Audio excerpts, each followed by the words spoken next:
3, 2, 1.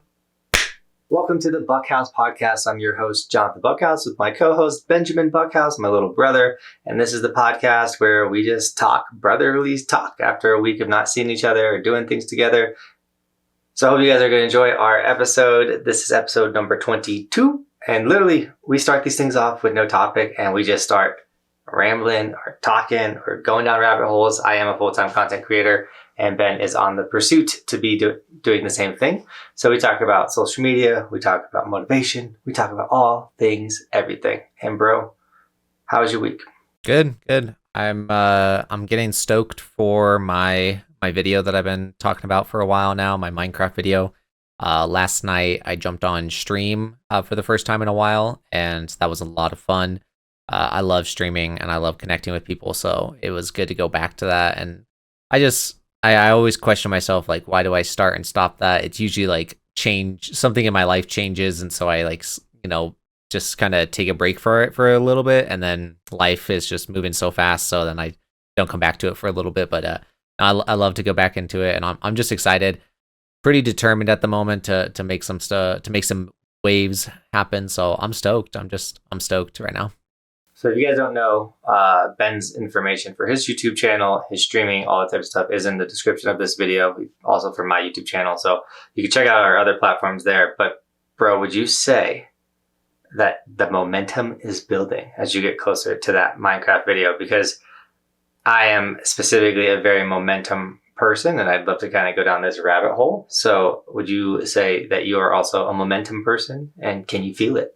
Yeah, so I'm most definitely a momentum person. That's what I've been trying to build up towards. So I've been posting, or I went back and found some older videos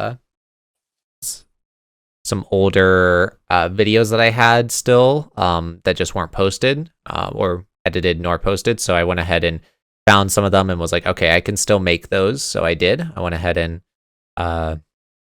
edited those together and then got those posted. So I'm getting that momentum going there. And like I said, streaming again to help build that momentum, and then go ahead and post the video. Something that I did, which I really do think that YouTube has evolved in a lot of ways. And we kind of talked about that with short form content last week, but you really need to research and you really need to study your content, and also do some small things. Like I made the intro. I was waiting for some footage and finally got that. And so I made the intro. I rendered it out and I sent it to a couple of my friends, and I even sent it to Johnathan, and I was like, hey, what do you think of this? With some hope for some feedback. And I got some feedback. So I'm going to go ahead and change it up. But the point of me doing that was to say, hey, this is the intro to the video.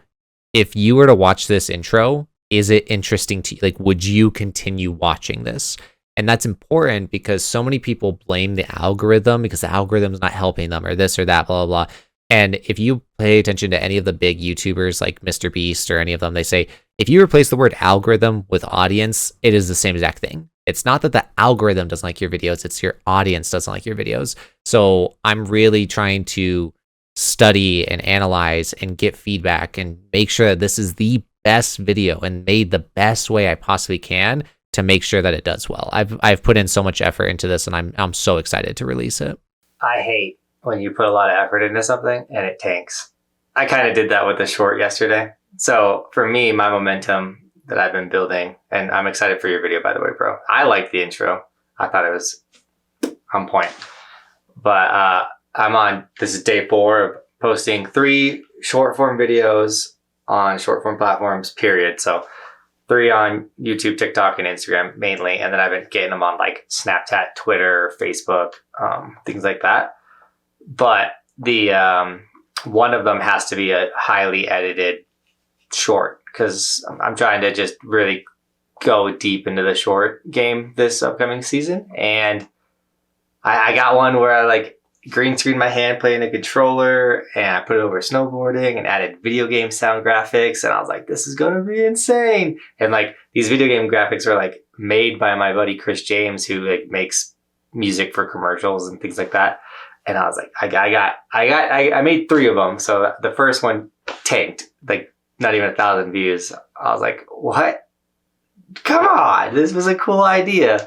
So we'll see if any of the other ones do well. But when you put effort, massive amount of effort into something and it doesn't work out, it is brutal. So I hope that doesn't happen. I do feel like this Minecraft Video Bro has the potential to do incredibly well. And I will do my best to help promote it for you, dude.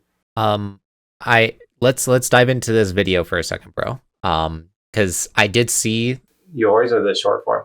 Your video game one. I'll have it up on the screen and everything. If I haven't already played it, but I saw it. I really liked it. I thought it was clever, and it threw me off because I wasn't like I didn't know that you were making that, so I wasn't expecting it. So I saw it and I was like, that's really cool. But what if I've got two ideas for it, and this is what we're good for. This is what Johnathan and I are good for, bouncing ideas back and forth. Yeah, let's go over this. So first one, what if you essentially have a chest-mounted view, and what it is it's looking at your living room TV, and what you can do, bro, is just put a green screen on your TV. Like, just find a green color, put it on the TV. I have one.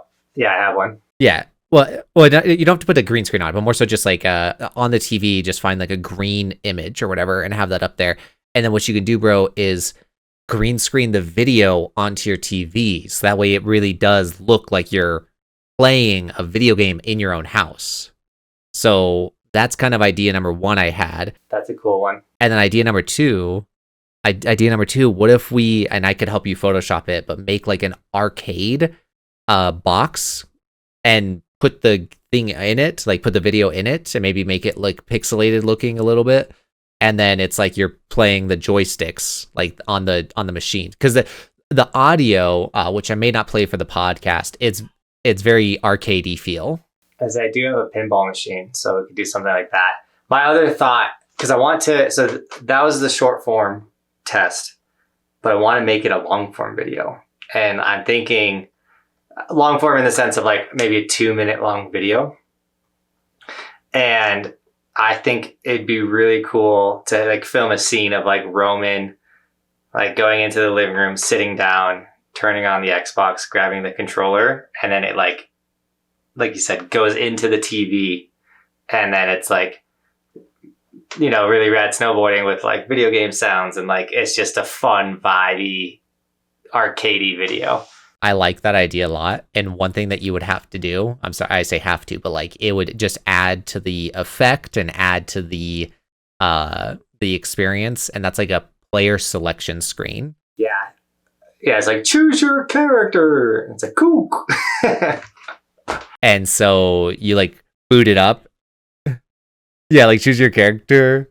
And it's like what you could do is like spring snowboarding, and it's like you in a bathing suit, and then be like, nah, and it'd be like snow bro, and it's like you in baggy clothes with like a beanie on, and it's like no, and it's like Johnathan Buckhouse, and it's like yes, you know, like yeah, like going through the characters. Yeah, I'd have to get Chris to make a couple more sound bites for me, but I'm sure he wouldn't mind. But yeah, because like you've seen the like choose your character shorts in the past, but they're not highly done, if that makes sense. Or like it could be sick. Because also with AI, like creating, because I could like stand in front of the green screen, and then with AI, you could have it make a really cool video game background, you know, and then it's super easy. So this is when I was like, hey, I want to make like more highly edited short form content. And like, this is kind of an example of that. And the thing is like, I maybe used 4 or 5 of 46 different, I don't know, it's probably more than that, sound bites that Chris James has made. The one I'm going to post today is going to be pretty funny.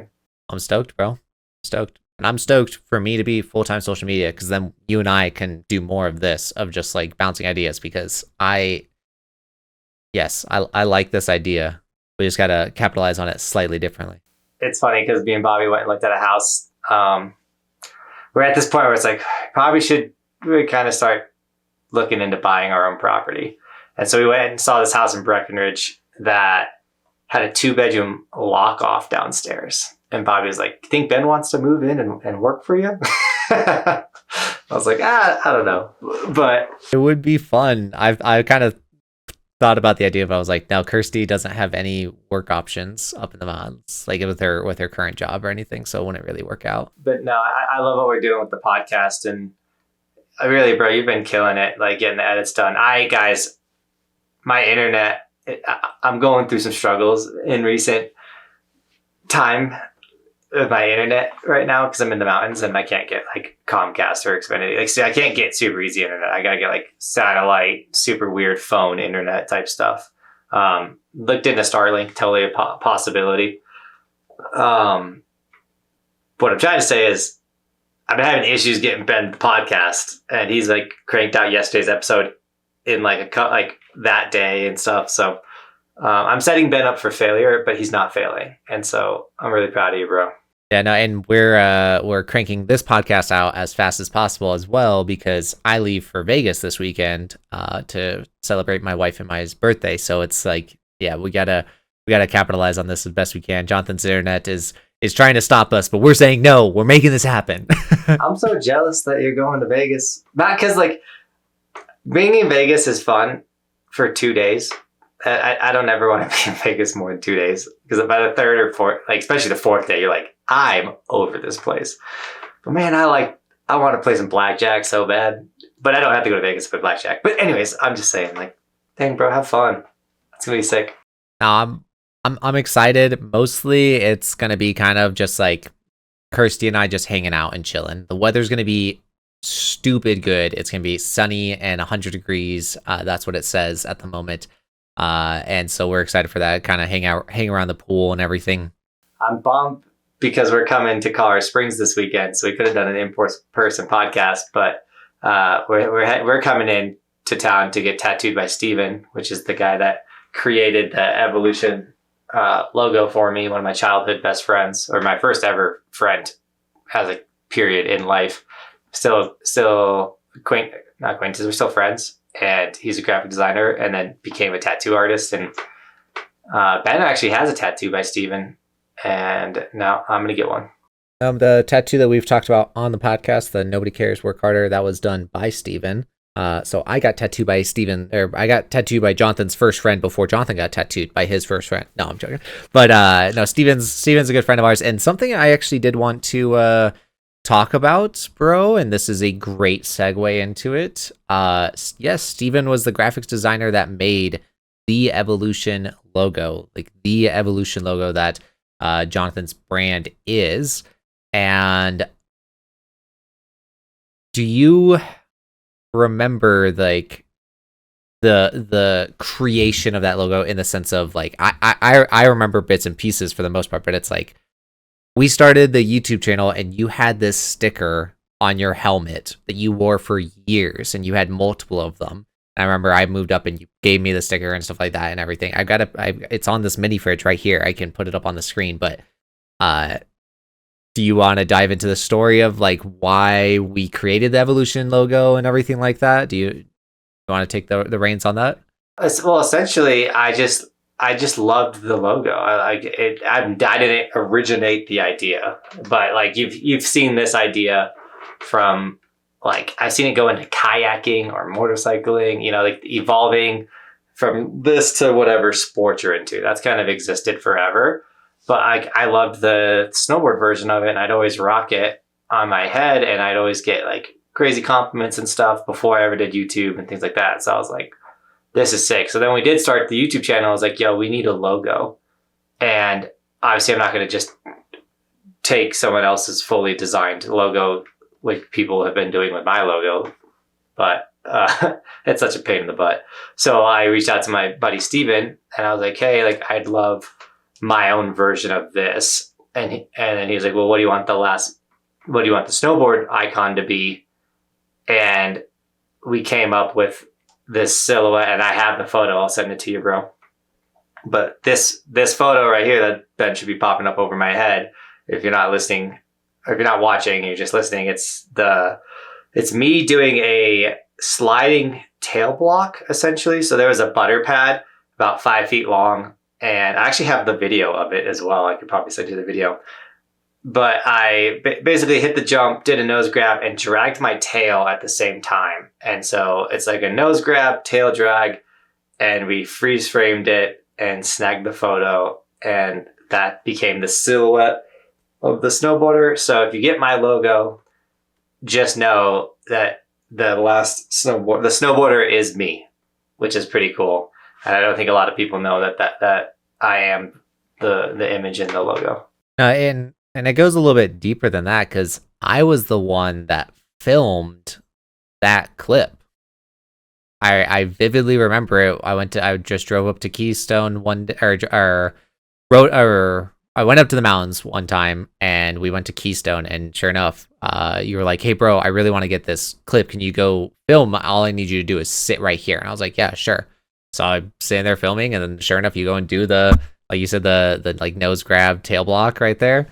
And so it was like a full circle moment of like, we had this evolution design on our helmet, and everybody in the YouTube comments were like, "That's so sick. Like, where'd you get the sticker? Where'd you get the sticker?" And I remember Johnathan was like sending them the link, and he's like, "Yeah, go buy it here, go buy it here."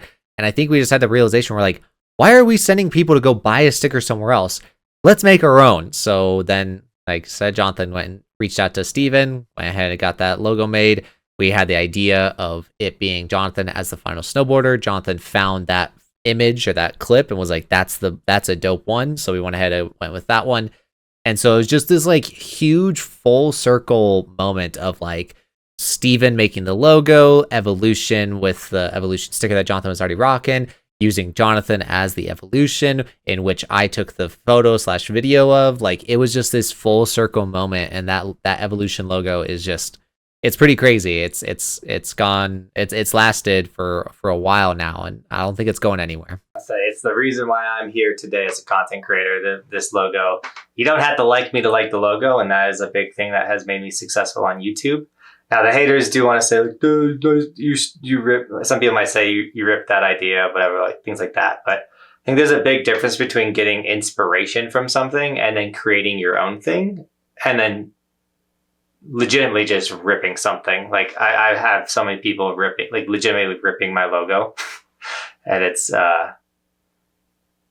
always a battle. No, a lot of people have that kind of like misconception, and I want to make a video about this because I just think it'll do well. But I was doing some research for my Minecraft video, and I found two videos. Like I was trying to find a specific like scene essentially, and I found two videos that might have worked for what I needed, but they were posted like 2 years apart, and I clicked on them and they were identical. And I was like, this guy literally, like, the first video was posted like 2 years ago with a couple million views. The other one was posted like recently and had a couple 100,000 views and was made by a smaller channel, but it was literally a copy and paste of that original one with like multiple million views. And I called him, I was like, "Dude, you literally just ripped, you like word for word, scene for scene, you just ripped this video from the other guy, but it was posted 2 years ago, so you kind of got away with it." And I'm like, that's just, it's ridiculous. Like, you can't use you can't look at something and just get inspiration from it. For instance, like my Minecraft video is involving speedrunning, which is beating a game as fast as possible, and 100 attempts or 100 runs, because there's a challenge that exists called a 100-day challenge. So what I'm doing is taking an idea of this 100-day challenge and taking this idea of speedrunning and putting them together. That is my idea. I took inspiration from this stuff and made it. And so many people just can't do that. And it's like, yeah, I think it's so wrong of people just to rip stuff off from other people. I just think it's so wrong. Well, a big thing that I keep coming across now too is because, I am a good snowboarder and I have an insane amount of content online for snowboarding. So these people that can't snowboard as good as me, but they want to make content around snowboarding, rip my footage of my riding. So they'll be like, "Riding Keystone is a really awesome place. It's got blacks and blues and all." And the entire time they're just B-rolling my footage. That's ridiculous. People are doing that? Yeah. And I don't know how to go about it. But people suck. That's like what I've learned from being online. People suck, man. I hate it. Cause yeah, here I am, like, self-made, doing everything I can to be successful by myself. I might get inspiration, but like not straight ripping anything from anyone. And yet there's so many people trying to get successful by just ripping other people's stuff. It's just like, one, I don't think you'll ever find success off of that because you don't have original ideas. I think one reason why I have been successful is I have an unlimited amount of ideas. It's like a gift my mom gave us because she's an idea creator. She can think of anything. Like I call my mom, she'll be like, I was thinking, and then she'll give me like 17 different YouTube ideas. And I'm like, thanks, Mom. Hold on, my computer's doing this. And so that's why too, with like me switching to gonna focus a lot more on short form and also just hone down the long form to 3 videos a week, which I got a lot of positive feedback on that. It's going to make those long form videos better because I'll be able to focus my ideas more cleanly on those few that I'm putting out. And then with the short form, kind of like the video game idea, like, like that was a rad idea. No one's done that. I thank our mother all the time whenever I talk to people about just how she was always a very creative person, and she passed that along to us. And just doing crafts with her or arts and just anything like that, she just kind of pushed that creativity to us, and I always am grateful for that. She every year for Christmas for a while, so our mom's birthday is right before Christmas, December 15th, and she would want us to make these essentially like ornaments, but they're like small houses. And so we would literally like buy essentially like a white house or whatever, and then like decorate it our own, like paint it and put glitter and snow on it, and like make this like tiny little house. And that's what she wanted to do for her birthday. She wanted her kids to come over and do this creative art project together. That's what she wanted us to do. So that's just the way our mom is, and she passed that creativity down to us, and I'm extremely grateful for that. I love my ability to do that type. Like, I don't know, like whenever I give a gift, I love making something over buying something. Something I've done a lot is photo transfers and stuff like that, and it's like just being able to know about that stuff or just being able to figure it out, especially with the experience I had because of our mom and everything. Like, I like it. I like being able to do that stuff. I like being artsy, a little craftsy. I like it. So I think Bobby likes it as well because she'll make me do things all the time because she knows I'm super crafty. And then it's nice as a parent, like Roman and Bristol got to do a project or they have something going on, and it's like, oh, hi.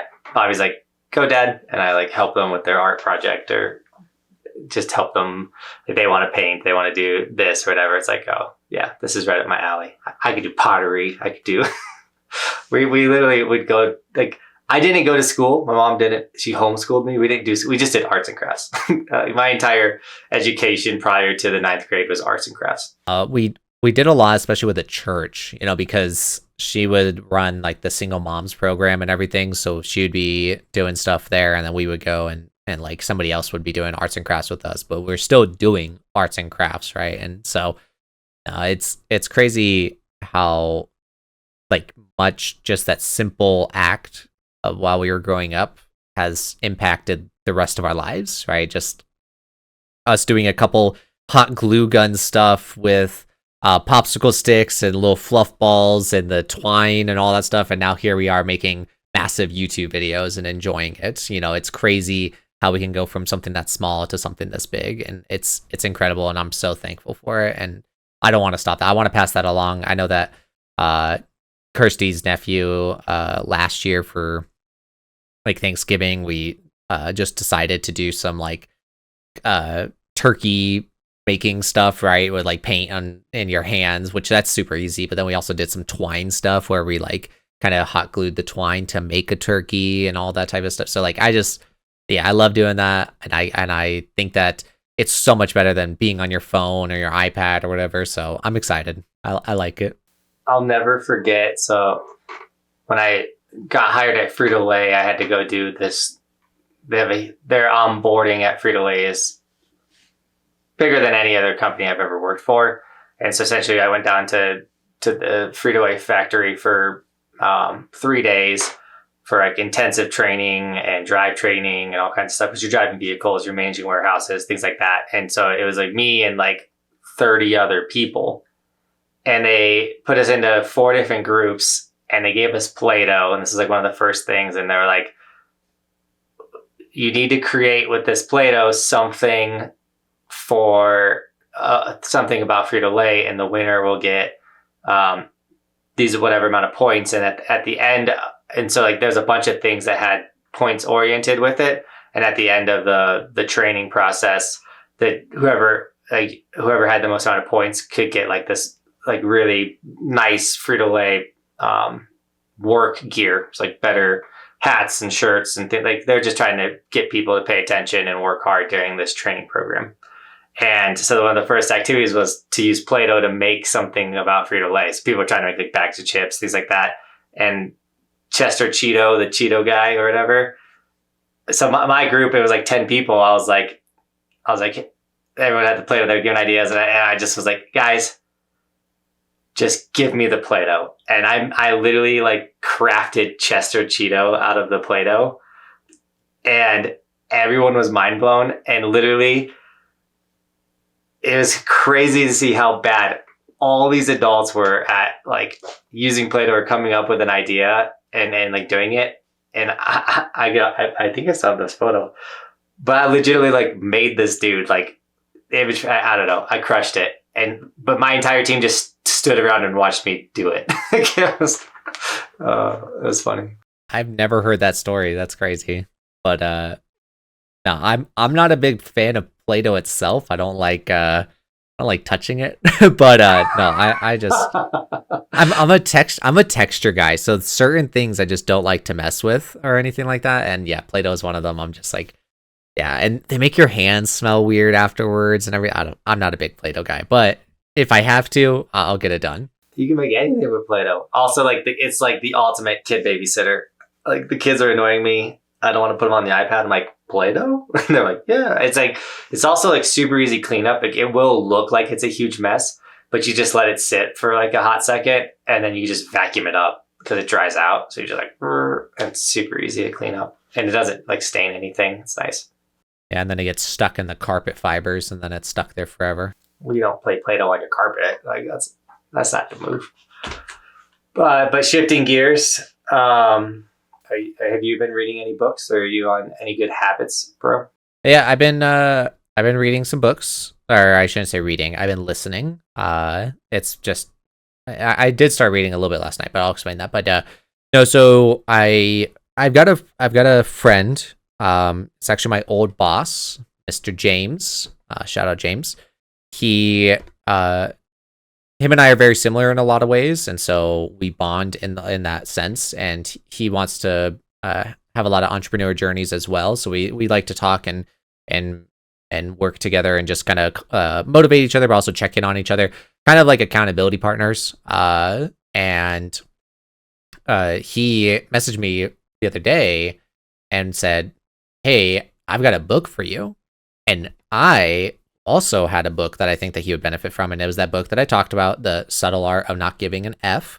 I really liked that book and listening to it and everything like that. So he was like, "I've got a book for you," and I was like, "Well, I got a book for you." So we exchanged them.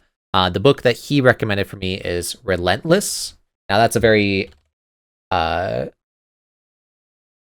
vague name, so I just looked it up. It's by Tim Grover. That's the author of this book, but it's called Relentless. And so that's what I've been listening to for the last little bit. I've been enjoying it, and I'll touch into that for a little bit, but I really liked my book of the subtle art, and then he recommended me Relentless, and they kind of go hand in hand a little bit. So that was coincidental, but I believe in that type of stuff of like kind of God putting things together and, you know, puzzle pieces together. So it's kind of funny that it worked out that way, but I actually do want to listen to the subtle art again.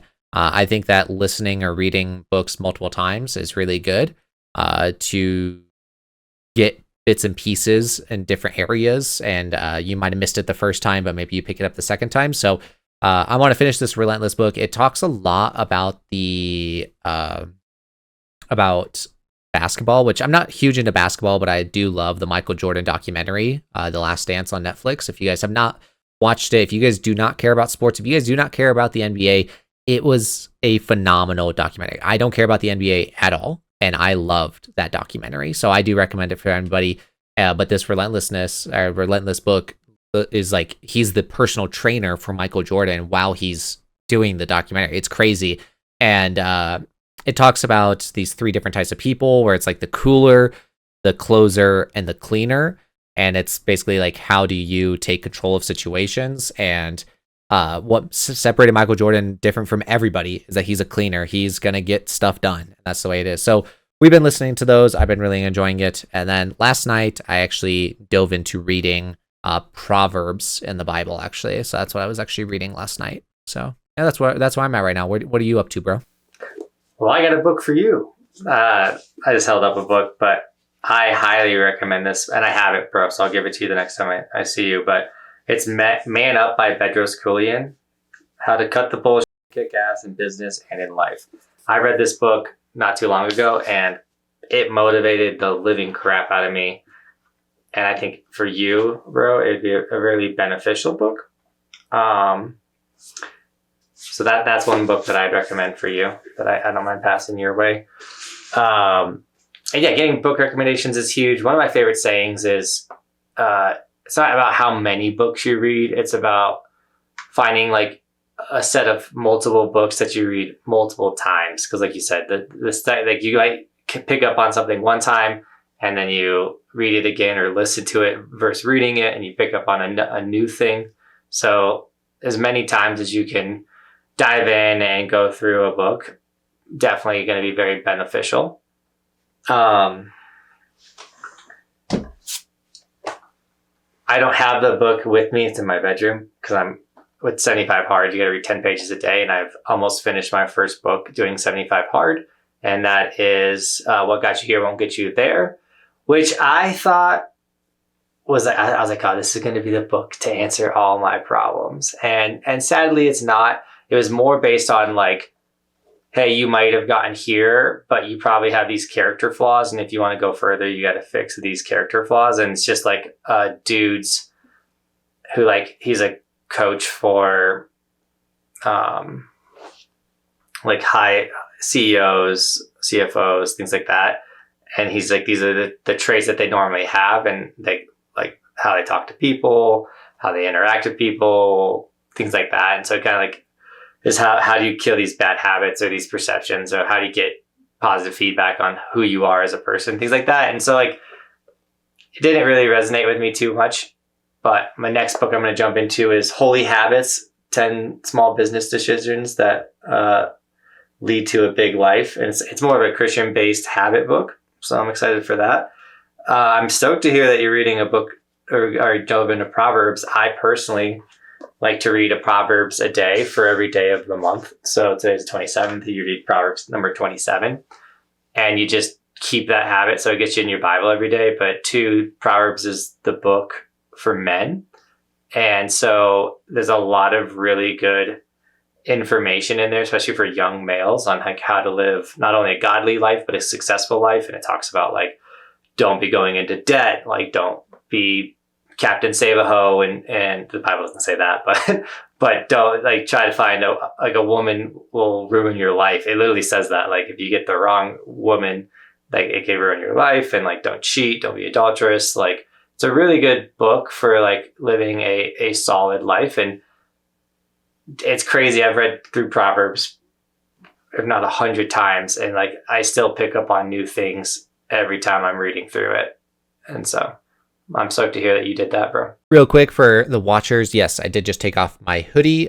I was getting hot, so if there was a change in scenery, that is exactly why. He's lying. This is a different day. He's lying. He's lying.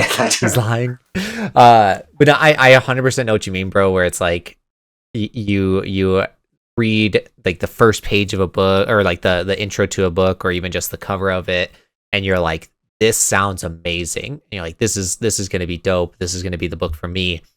And then you read it and you're like, this is completely different than what I thought it was going to be. And that's where that saying, don't judge a book by its cover, comes from, right? You got I call it getting clickbaited by a book, because I'm on that with this Family First Entrepreneur. I'm so close to finishing this book. Like, I'm right there. Actually, so before I start the Holy Habits book, I'm gonna knock this book out. But man, was I let down when I got this book. It's like a basic YouTube video on how to be an entrepreneur. I'm like, ugh. I know all this stuff. I've been doing this for years. I was pissed. Now, for this Relentless book, I like it. It's more of like yes, you can learn from it, and I think that you would learn better from it if you were to read it rather than listen to it. But it essentially talks a lot about these players. That's what it talks a lot about these players, and they talk more than just Michael Jordan. They talk about Kobe. They talk about LeBron. They talk about Kevin Durant. They talk about they talk about a lot of the big NBA stars, because he's been a personal trainer for a lot of them, and I like it, but it mostly is just talking about what they're doing, and it's not necessarily like in a teaching way, but more so like a comparison way. And it's just, I don't know, it feels a little weird.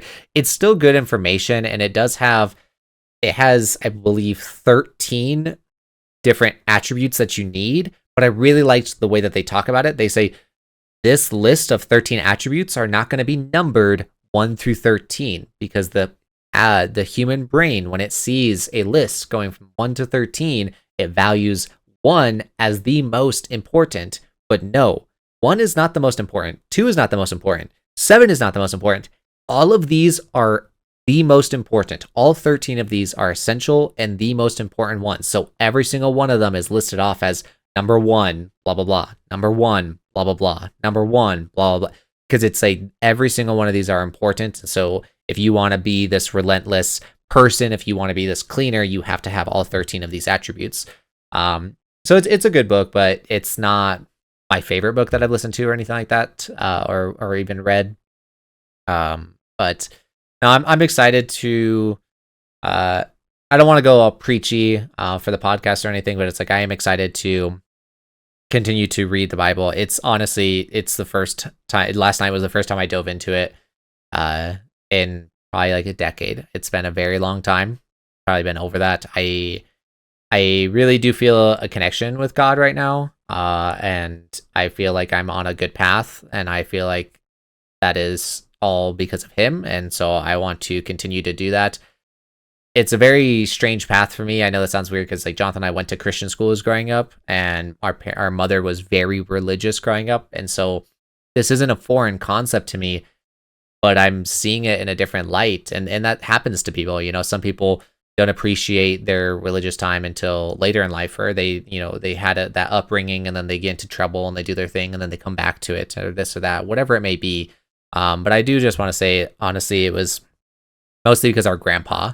I took a trip last March to the Midwest, which is where we're from. Our mom lives in Wisconsin. My grandpa lives in Chicago, and then I got my brother-in-law in Ohio who just had a baby, so we went there to go see everybody.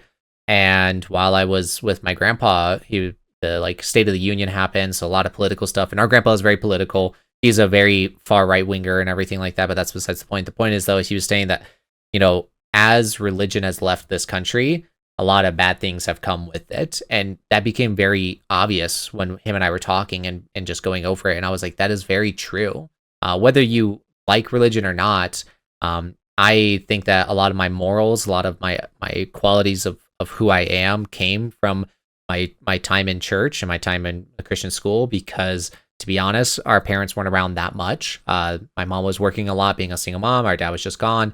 And so I didn't, I didn't have that strong presence of people in my life. And so to have the church there and everything, I think that really impacted who I became and my morals.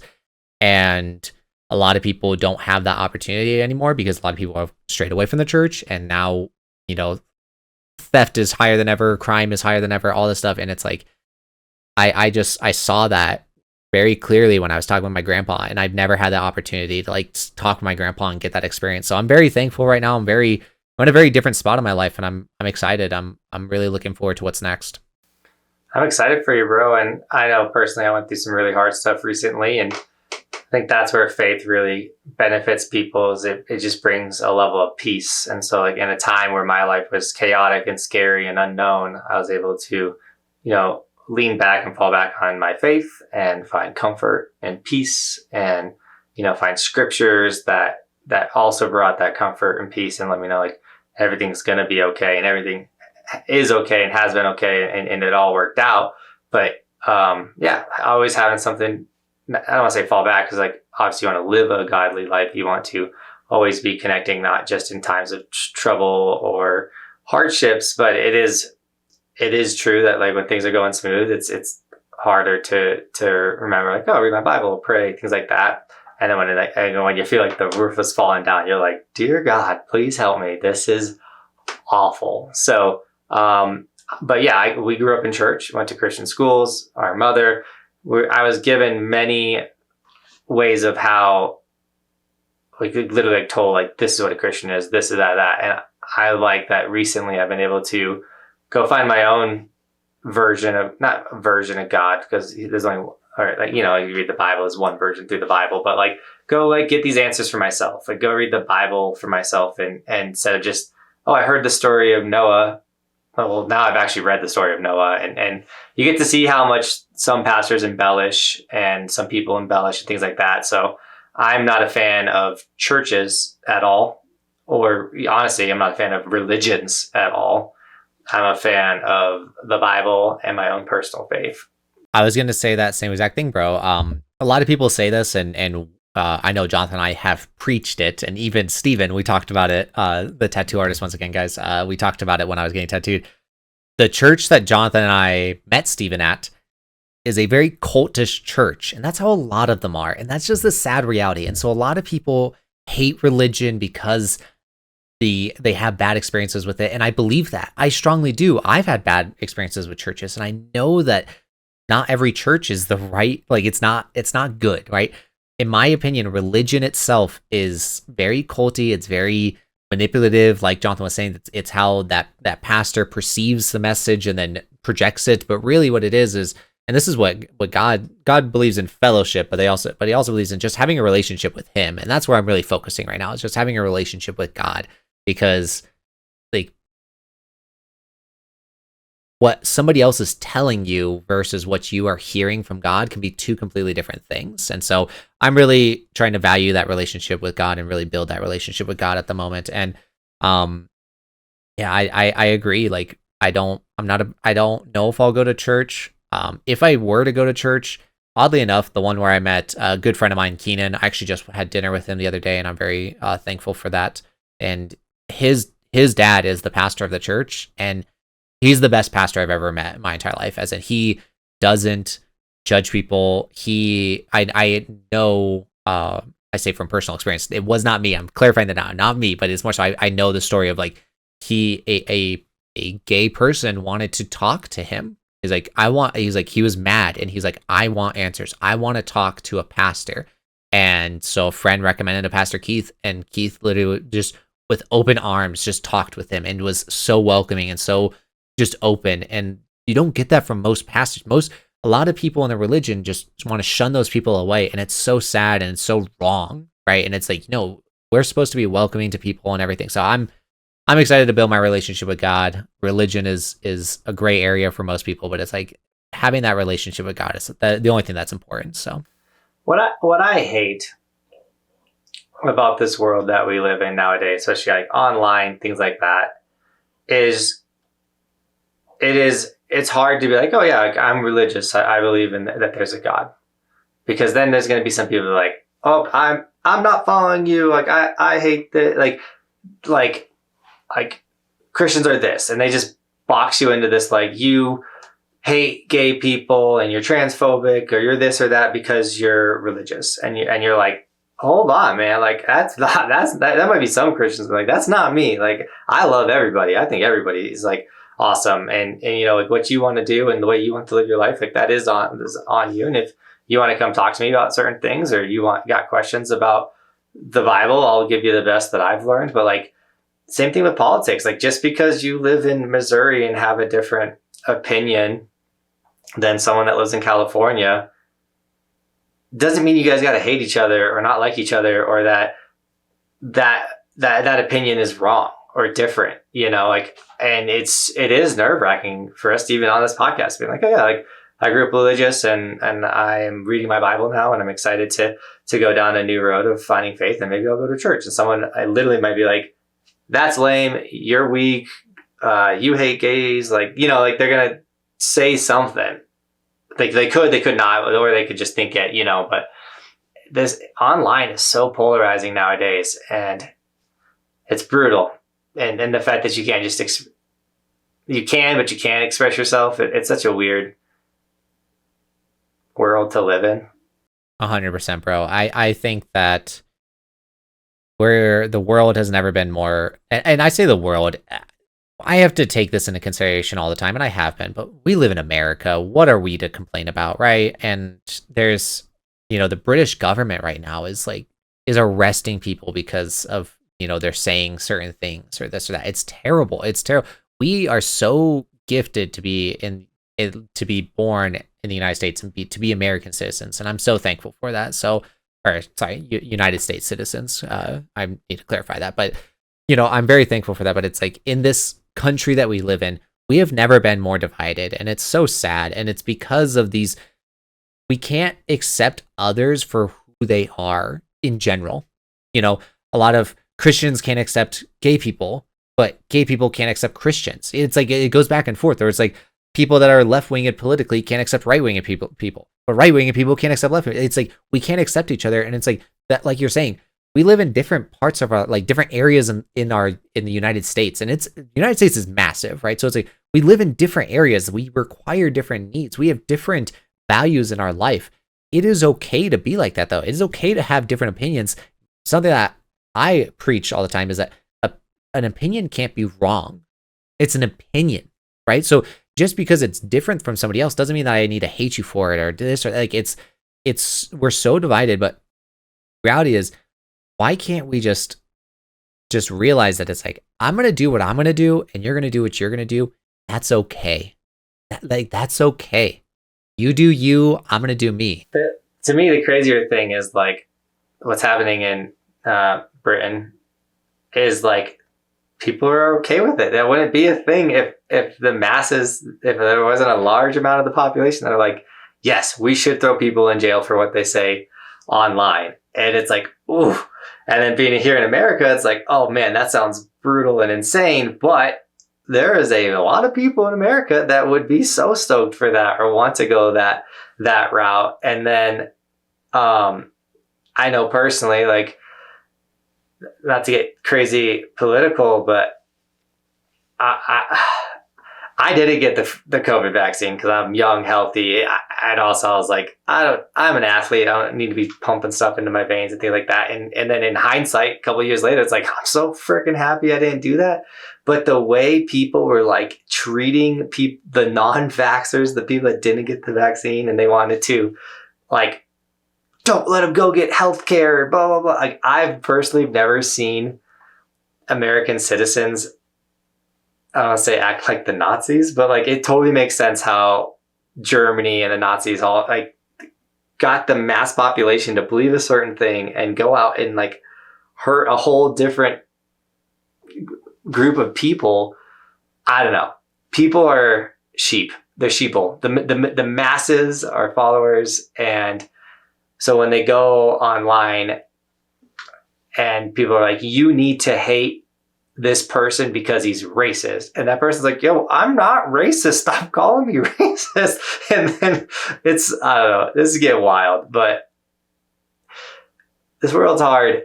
And I personally do think it's not getting better. I don't think it's going in the right direction. And I don't think Trump is going to fix that. And I don't think Kamala is going to fix that. And I don't think someone else is going to fix that. Like, it's literally going to have to come down to, I think, our generation, because when I talk to people around our ages, we're more of the common sense, middle ground thinking people.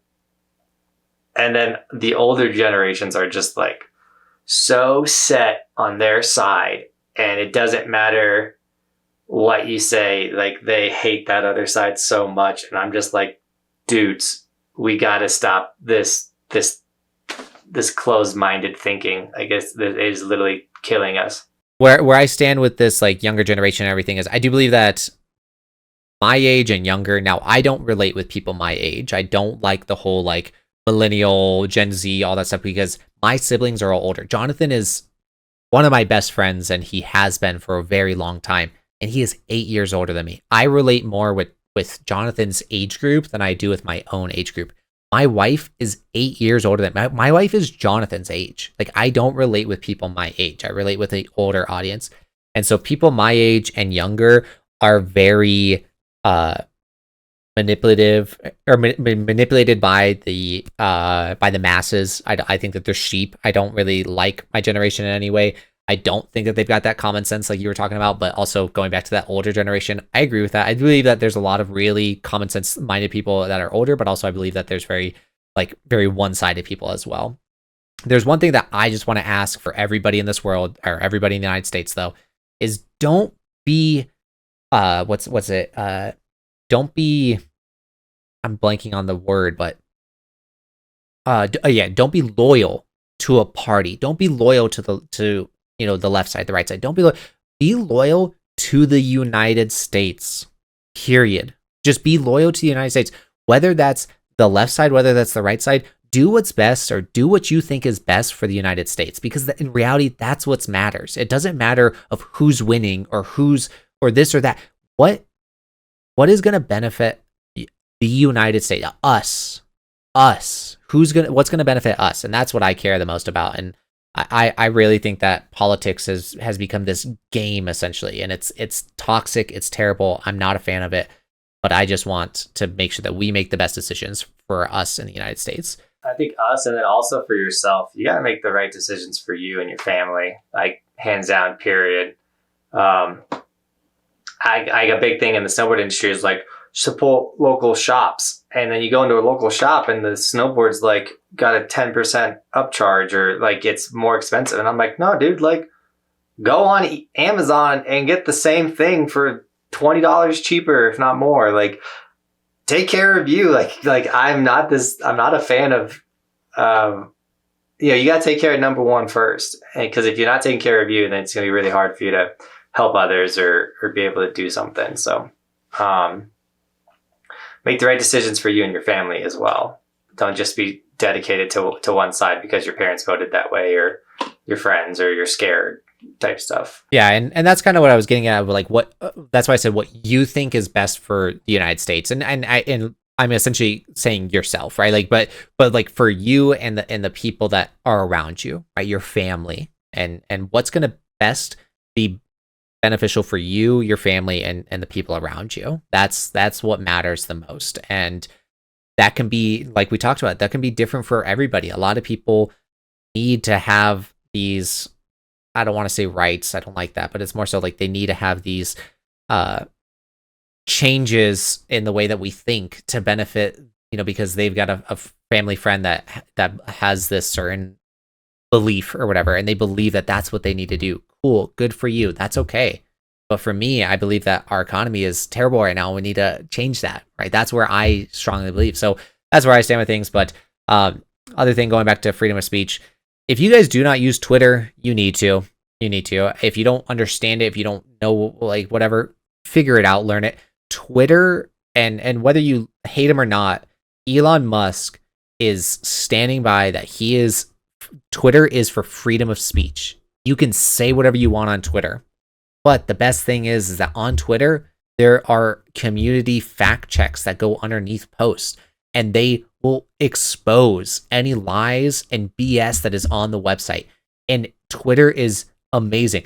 Right now, I know it's happened in Brazil, and I think it's happened in another place. I think it was Britain, because that's the main topic right now. But in Brazil, the president went after the Twitter ambassador and said, if you guys don't change your rules to follow our censorship laws here in Brazil, I will arrest you. That's what he said. The president attacked the Twitter ambassador and said, if you do not follow our censorship laws in Brazil, we are going to arrest you. And so Elon Musk pulled all the resources out of Brazil. all of the Twitter resources because he believes that freedom of speech is more important than having access to Twitter in Brazil, because it is. We are, once again, being in America, or being in the United States, we are so, we benefit so much from freedom of speech, but it's so important. And I just saw a thing on Twitter that was fact checked to be real. Meta, so Instagram and Facebook, made an announcement that they were censoring stuff that involved COVID when that was happening. And even the Biden administration and Kamala have asked Facebook and Meta to censor certain things on the platform, and they abided by it. If you guys are getting your news from Facebook, Instagram, any of that, stop. It's wrong information. Like, either get it from the horse's mouth, or I'm not saying Twitter is the best place, but it's like, it's way better than all these other platforms. Use Twitter. Freedom of speech is so important, and getting the right information is so important. And I think that's something that we ignore. There's so many people that argue with false facts and goes back and forth. And it's just, that's one of the biggest problems we have. So it's a very preachy podcast. So I'm sorry, guys. I find it insane that anybody watches Fox News, CNN, ABC, like anything that's on television, like any traditional media. I don't understand how anyone pays attention to any of that. And then even like, you got to have like 17 different sources nowadays to get the proper information. You can't see one thing and believe it. Like, hands down, period. I know from my experience, I have been the victim of fake news on countless occasions because I have somewhat of a following and stuff. So don't believe the freaking news.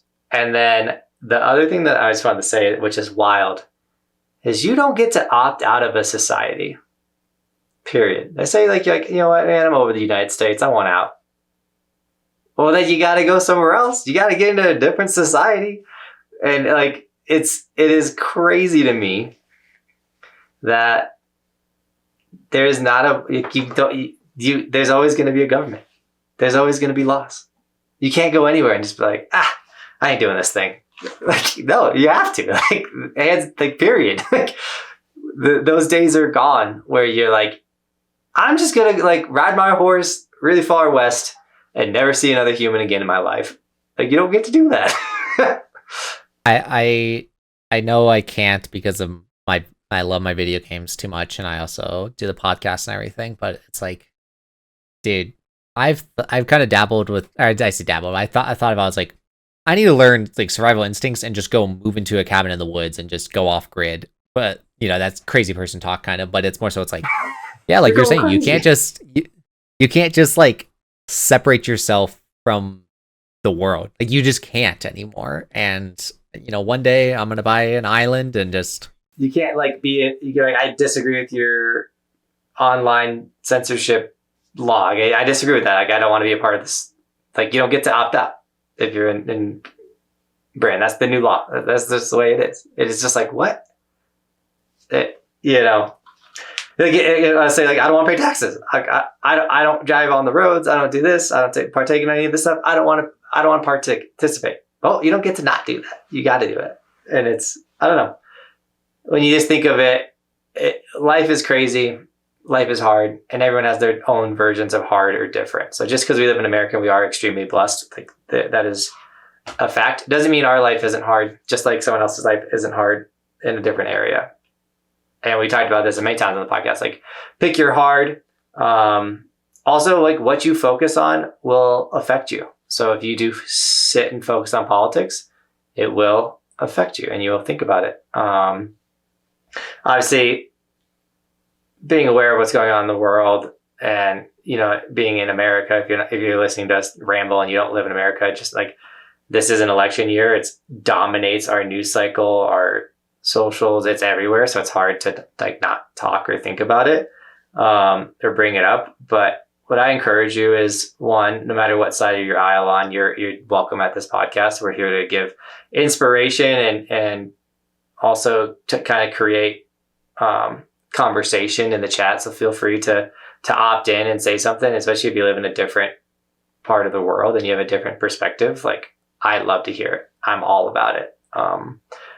There's no judgment for anyone's way of thinking on this channel. And just go out and be the best version of you and make other people's lives better by being the best version of you. And that's where I stand on this conversation. I 100% agree with you, bro.